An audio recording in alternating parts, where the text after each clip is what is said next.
Have you stayed in Christ long enough to experience the flip?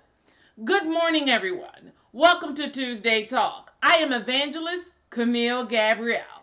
Your question is, Evangelist, what is the flip? Well, I'm glad you asked.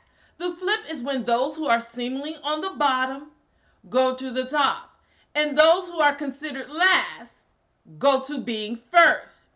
Evangelist, that doesn't sound like good doctrine. Well, I'm only going to teach you and point you to what Jesus Christ has said in the scriptures.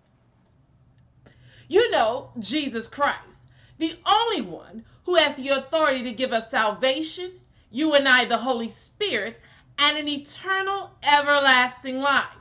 Jesus Christ says this in how he's going to flip your life all around.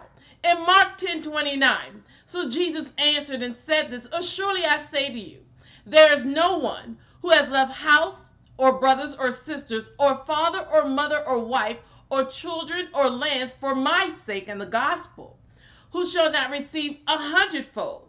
Now in this time, houses and brothers and sisters and mothers and children and lands with persecutions, and in the age to come eternal life. But many who are first will be last, and the last shall be first. And now you have been schooled on the flip. In Christ Jesus' name, amen.